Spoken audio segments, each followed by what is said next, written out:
Hello everyone. जो हमारा आज का टॉपिक है, इस वीडियो में हम डिस्कस करेंगे mechanism of acidification of stomach.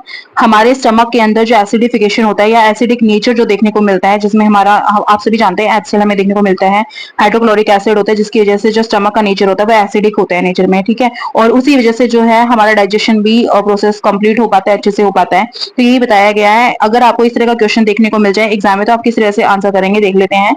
The stomach acidification process which help in digestion. तो स्टमक के अंदर एसिडिफिकेशन की जो प्रोसेस होती है वो हेल्प करती है डाइजेशन के अंदर। आप सभी जानते हैं कि एसिडिफिकेशन और जो है स्टमक के अंदर होना काफी ज्यादा जरूरी है, जिसकी वजह से डाइजेशन प्रोसेस हमारी कंप्लीट हो पाती है। ऑकर्स थ्रू द फॉलोइंग की मैकेनिज्म। तो कुछ की मैकेनिज्म है जिनके थ्रू आपका स्टमक में एसिडिफिकेशन की प्रोसेस आपकी कंप्लीट होती है, अक्कर होती है, आपको देखने को मिलती है। इसमें की मैकेनिज्म में सबसे फर्स्ट है हमारे आपको बताया गया है रोल ऑफ पैराइटल सेल। तो ये जो मैकेनिज्म है इसमें सबसे इंपॉर्टेंट रोल है पैराइटल सेल्स का। आप सभी जानते हैं पैराइटल सेल्स क्या होती हैं, जिनको हम एक्जेंटिक सेल्स भी बोलते हैं। ये स्टमक लाइनिंग में प्रेजेंट होती है। तो ये बताया गया है पैराइटल सेल्स इन और oxyntic cells located in the stomach lining, जो स्टमक की लाइनिंग में प्रेजेंट होती है, लोकेटेड होती हैं, are primarily responsible for acid secretion. तो ये जो आपकी पैराइटल सेल्स होती हैं यही एसिड का सिक्रेशन करती हैं, यानी HCl का सिक्रेशन करती हैं। They produce hydrochloric acid. तो हाइड्रोक्लोरिक एसिड को ये प्रोड्यूस करती हैं, which acidifies the stomach contents to a pH of 1.5 to 3.5। तो ये HCl जो रिलीज करती हैं आपके पैराइटल सेल्स हैं, जिनको ऑक्जेंटिक सेल्स भी बोलते हैं, ये स्टमक की लाइनिंग में प्रेजेंट होती हैं और ये HCl को प्रोड्यूस करने का काम करती हैं। और जब ये एसिडिफाई करेंगी आपके उस एनवायरनमेंट को, तो स्टमक के एनवायरनमेंट को या स्टमक के कंटेंट को वो pH 1.5 to 3.5 लेवल तक भी एसिडिफाई करती हैं, यानी कि इतना एसिडिक नेचर बना देती हैं। आपका जो भी स्टमक में कंटेंट प्रेजेंट होता है उसका जो नेचर है वो pH वैल्यू अगर उनकी देखी जाए तो 1.5 to 3.5 वो pH उनका बना देती हैं, creating an optimal environment for digestive enzyme. और इस तरह से वो एक ऐसा एनवायरनमेंट बना लेती हैं, एक ऑप्टिमल एनवायरनमेंट बना लेती हैं डाइजेस्टिव सिस्टम के लिए, ताकि जो डाइजेशन है, डाइजेस्टिव एंजाइम्स है वो अच्छे से वर्क कर सके और डाइजेशन जो प्रोसेस है वो आपकी बहुत अच्छे से कंप्लीट हो सके। तो यहाँ पे स्टमक एसिडिफिकेशन में सबसे फर्स्ट जो पॉइंट है वो पैराइटल सेल्स है। मैकेनिज्म में सबसे फर्स्ट रोल जो है आपका वो पैराइटल सेल्स का है, क्योंकि पैराइटल सेल्स जो आपकी स्टमक की लाइनिंग में प्रेजेंट होती हैं, इनको ऑक्जेंटिक सेल्स भी बोलते हैं। ये एसिड का सिक्रेशन करती हैं। अगर आपको बताऊं मैं तो एसिड कौन सा रहेगा, तो आपको ये बताना होगा कि HCl हाइड्रोक्लोरिक एसिड को सिक्रीट करने का काम करती हैं पैराइटल सेल्स, जिनको ऑक्जेंटिक सेल्स कहते हैं। ये एसिडिफाई करते हैं स्टमक को, स्टमक के कंटेंट को, और कितना कर देती हैं 1.5 to 3.5 जो pH लेवल उनका बना देती हैं। स्टमक के अंदर जो कंटेंट होता है, जो भी हम खाना पीना खाते हैं ना, स्टमक में जाने के बाद जो है HCl रिलीज होता है स्टमक में पैराइटल सेल्स के थ्रू, वो एसिडिफाई एक नेचर बना देता है उस कंटेंट का, स्टमक के कंटेंट का जो स्टमक में प्रेजेंट है, और एक ऑप्टिमल एनवायरनमेंट बना लेता है ताकि डाइजेस्टिव एंजाइम्स बहुत अच्छे से वर्क कर सके और डाइजेस्टिव जो आपका डाइजेस्टिव सिस्टम है वो अच्छे से वर्क कर सके, डाइजेशन जो कंप्लीट अच्छे से हो सके। तो ये हमारा फर्स्ट पॉइंट रहेगा जब आप एसिडिफिकेशन के मैकेनिज्म को बताएंगे। तो पैराइटल सेल्स फर्स्ट रहेगा।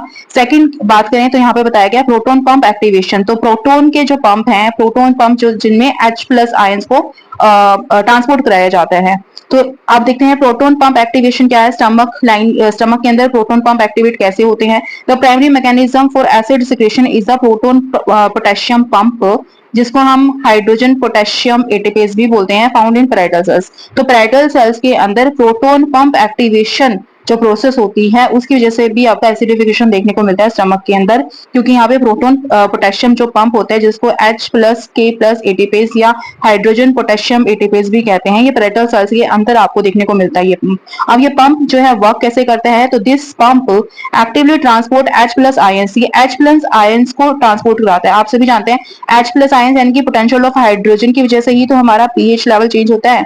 तो यहाँ पे प्रोटोन को ही ट्रांसपोर्ट कराया जा रहा है from the cell into the stomach lumen. तो सेल्स जो आपकी पैराइटल सेल्स हैं उनके अंदर से H आयन को स्टमक ल्यूमेन में भेजा जा रहा है in exchange of potassium ion, और वहां से पोटेशियम आयन को गेन किया जा रहा है, लिया जा रहा है, यानी कि यहाँ पर एक एक्सचेंज देखने को मिलेगा हाइड्रोजन और पोटेशियम के बीच में।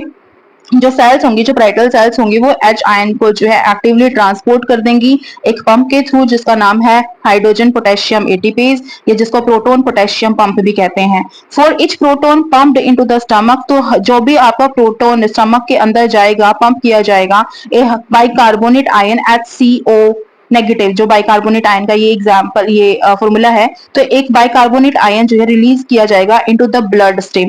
जब भी आपका कोई भी प्रोटॉन जो है रिलीज किया जाएगा, स्टमक के अंदर भेजा जाएगा, पंप किया जाएगा, उसी टाइम पर बाइकार्बोनेट जो HCO3 इसका फॉर्मूला है, ये रिलीज किया जाता है ब्लड स्ट्रीम के अंदर। तो ब्लड स्ट्रीम के अंदर जो जाएगा हमारा कार्बोनेट आयन पहुंचेगा, is released into the blood stream to maintain cellular pH balance. और ये क्यों भेजा जाता है ब्लड स्ट्रीम के अंदर? ताकि सेल्यूलर जो पीएच है वो एक उसका बैलेंस बना रहे। ये process called the alkaline tide, और इस प्रोसेस को एल्कलाइन टाइड भी बोला जाता है।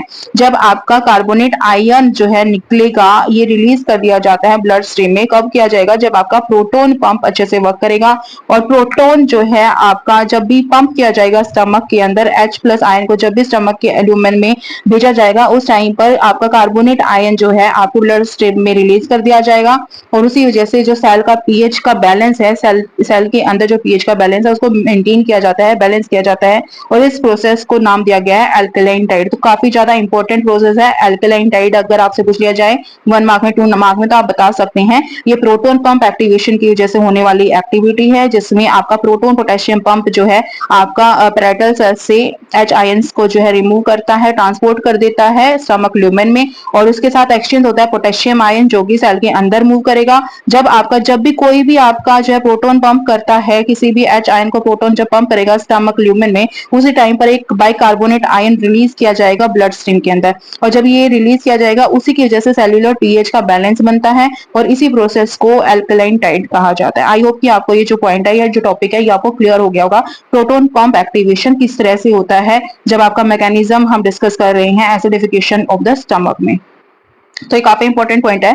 नेक्स्ट है प्रोडक्शन ऑफ HCl। अब देखिए HCl कैसे प्रोड्यूस होता है हमारे स्टमक के अंदर for the mechanism of acidification of stomach. तो एसिडिफिकेशन अगर स्टमक का हो रहा है तो उस टाइम पर प्रोडक्शन ऑफ HCl काफी इंपॉर्टेंट है, क्योंकि HCl ही जो है ना डाइजेशन कराता है, और इसी की वजह से जो एनवायरमेंट है आपके स्टमक के अंदर वो एसिडिक नेचर का होता है। इनसाइड पैराइटल सेल्स, तो पैराइटल सेल्स के अंदर जिनको ऑक्जेंटिक सेल्स भी बोलते हैं, carbonic anhydrase catalyses the reaction between CO2 and water to form carbonic acid H2CO3। तो आप जानते हैं पैराइटल सेल्स के अंदर जो कार्बोनिक एनहाइड्रेज प्रोसेस होती है, ये कैटालाइज कर देती है एक रिएक्शन को। ये कार्बोनिक एनहाइड्रेज है ना, जो इस प्रोसेस में क्या होता है कि CO2 जो है रिएक्शन कर देगा वाटर के साथ, H2O के साथ, और ये बना लेगा H के 2 मॉलिक्यूल यहाँ पर, ठीक है, ये यहाँ पे चले जाएंगे, और CO के साथ प्लस एक आपका ऑक्सीजन जुड़ जाएगा, तो CO3 आपका बन जाएगा। ये जो आपका बना लेगा कार्बोनिक एसिड। अब कार्बोनिक एसिड बनने के बाद आप सभी जानते हैं कि एसिड बन गया है, तो एसिडिफिकेशन अपने आप ही हो जाएगा। तो इसी वजह से एसिडिफिकेशन यहाँ पे देखने को मिलेगा। अब आपको आगे दिया गया है H+ ion are pumped into the stomach lumen by the proton pump. अब क्या प्रोटोन पंप के थ्रू जो है H+ आयन को आपके स्टमक ल्यूमेन में रिलीज किया जाता है। अब देखते हैं HCl कैसे बनेगा यहाँ पे। while carbonate ions जो है are exchanged with chloride ion। अब देखो यहाँ पे H+ आयन जो है पंप के थ्रू जो है स्टमक ल्यूमेन में सेंड कर दिए जाते हैं, भेज दिया जाता है, स्टमक के ल्यूमेन में चला गया, वहां पे एसिडिफिकेशन देखने को मिल गया bye the proton pump. Proton pump के थ्रू होता है, जिसको हमने पढ़ा है H+ या फिर पोटेशियम, हाइड्रोजन पोटेशियम पंप जो है प्रोटोन पंप के थ्रू भेज दिया जाता है। while बाइकार्बोनेट आयन जो होते हैं आपके वो आपके एक्सचेंज कर दिए जाते हैं क्लोराइड के साथ। जो हमने पढ़ा था ना कि बाइकार्बोनेट आयंस बनते हैं, वो क्लोराइड के साथ यहाँ पे एक्सचेंज कर दिए जाते हैं फ्रॉम द ब्लड स्ट्रीम। जो आपके बाइकार्बोनेट ब्लड स्ट्रीम के अंदर गए थे, हमने पढ़ा था ना कि H प्रोटोन जो है स्टमक ल्यूमेन में रिलीज कर दिया जाता है, और जो आपके कार्बोनेट है आयन है वो आपके ब्लड स्ट्रीम में, बाइकार्बोनेट आयन जो है ब्लड स्ट्रीम में पहुंचा दिया जाता है। अब यहाँ पर क्या हो रहा है कि H+ आयन जो आपके स्टमक ल्यूमेन में रिलीज किया जा रहा है वो आपके प्रोटोन पंप के थ्रू किया जा रहा है, बट जो आपका बाइकार्बोनेट आयन जो है एक्सचेंज किया जाता है क्लोराइड के साथ, जो कि ब्लड स्ट्रीम में क्लोराइड है, सॉरी ब्लड स्ट्रीम में जो आपका बाइकार्बोनेट आयन पहुंच चुका है, अब वो क्लोरीन के साथ जो एक्सचेंज होगा। The chlorine ion move into the stomach lumen. अब क्या होता है कि क्लोरीन आयन जो है स्टमक ल्यूमेन में मूव कर जाएगा, where they combine with H+ ion to form HCl। अब ये जो क्लोरीन आयन है ना, ये आपके स्टमक ल्यूमेन में चला जाएगा। वहां पे पहले से ही H आयन जो आपका स्टमक ल्यूमेन में मूव कराया गया प्रोटोन पंप के थ्रू, तो आपका जो क्लोरीन भी वहां पर चला जाएगा, तो ये इसका कॉम्बिनेशन Cl के साथ हो जाएगा और ये बना लेगा HCl। और ये हाइड्रोक्लोरिक एसिड है, ये ही एसिडिफिकेशन का रीजन है स्टमक के अंदर। तो HCl की प्रेजेंस की वजह से ये एसिडिफिकेशन, आप कहते हैं कि स्टमक में एसिडिफिकेशन है, और यही डाइजेशन कराता है हमारे जो भी हम फूड खाते हैं तो उसका डाइजेस्टिव सिस्टम जो है वर्क करता है जब वहां पर आपका HCl प्रेजेंट होता है। नेक्स्ट आपका पॉइंट है regulation bye neurotransmitter and hormones. तो न्यूरोट्रांसमीटर और हॉर्मोन्स का रेगुलेशन क्या किस तरह से अफेक्ट करता है एसिडिफिकेशन ऑफ स्टमक में, वो जान लेते हैं।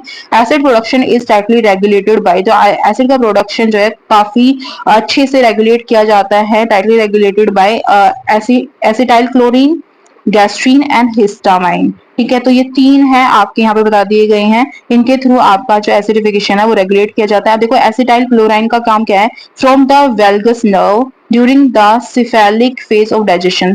जब सिफेलिक फेज हो रहा होगा डाइजेशन का तो ये आपके वेल्गस नर्व से एक्टिवेट होता है एसिटाइल क्लोराइन। ठीक है, एसिटाइल कोलाइन।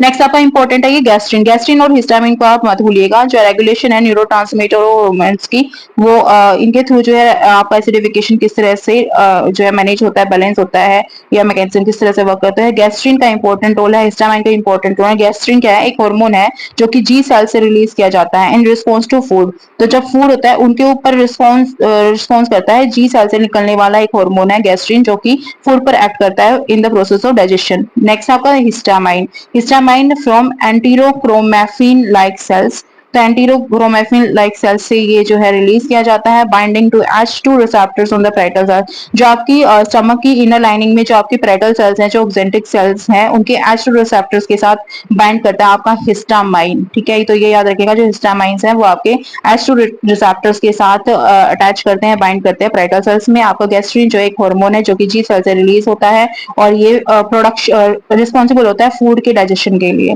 इंपॉर्टेंट है दीज सिग्नल स्टिमुलेट, और ये जो है ट्रांसमीटर्स और हॉर्मोन्स ही यहाँ पे डिस्कस कर रहे हैं हम, कि रेगुलेशन जो है आपका स्टमक के एसिडिफिकेशन का न्यूरोट्रांसमीटर और हॉर्मोन्स के द्वारा भी किया जाता है। These signals stimulate the proton pump to increase HCl production when food is in the stomach। और ये जो आपको यहाँ पे बताए गए हैं एसिटाइल कोलाइन, गैस्ट्रीन एंड हिस्टामाइन, ये क्या करते हैं, ये सारे सिग्नल्स जो हैं स्टिमुलेट करते हैं प्रोटोन पंप को, ताकि वो HCl का प्रोडक्शन कर सके। जो आपके प्रोटोन पंप प्रेजेंट होते हैं पैरेटल सेल्स के अंदर स्टमक लाइनिंग में, उनको ये स्टिमुलेट करने का काम करते हैं गैस्ट्रीन, हिस्टामाइन, एसिटाइल कोलाइन, और ताकि जो फूड का प्रोडक्शन है स्टमक के अंदर वो अच्छे से हो सके, क्योंकि HCl अगर वहां पे रिलीज हो होगा तो फूड का प्रोडक्शन, फूड का डाइजेशन जो अच्छे से वहां पर हो पाएगा। अगर इन समरी हम बात करें तो समरी में देखिए, the process of stomach acidification involves parietal cells. तो एक तरह से समरी है कि जो आपका एसिडिफिकेशन होता है आपके स्टमक में, वो किस तरह से वर्क करता है, क्या क्या वहां पे चेंजेस आपको देखने को मिलते हैं। तो समरी में अगर हम देखें तो आपको देखने को मिलेगा जो पैरेटल सेल्स होती हैं उन्हीं की वजह से जो हमारे स्टमक में एसिडिफिकेशन देखने को मिलता है, वो पैरेटल सेल्स की वजह से ही देखने को मिलता है, क्योंकि पैरेटल सेल्स जो है सिक्रीट करती है H आयंस को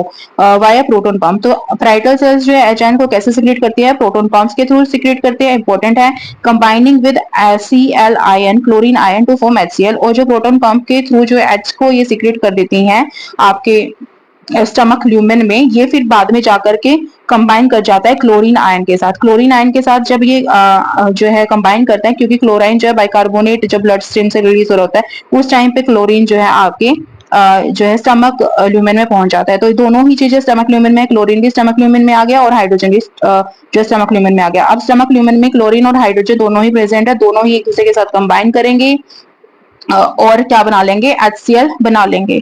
HCl जो है एक एसिडिक जो है हाइड्रोक्लोरिक एसिड होता है, एक एसिड होता है जो कि एसिडिफिकेशन बना चुका होता है स्टमक ल्यूमेन के अंदर, जिसकी वजह से जो डाइजेशन प्रोसेस है स्टमक में अच्छे से कंप्लीट हो पाती है। तो यही यहाँ पे बताया गया, this acidic environment is crucial for enzyme activation. और HCl की प्रेजेंस काफी ज्यादा जरूरी है किसके लिए, एंजाइम्स की एक्टिवेशन के लिए, जो डाइजेस्टिव एंजाइम्स होते हैं उनके एक्टिवेशन के लिए HCl प्रेजेंट बहुत ज्यादा जरूरी है, HCl की प्रेजेंस बहुत ज्यादा जरूरी है, ये एसिड चाहिए होता है।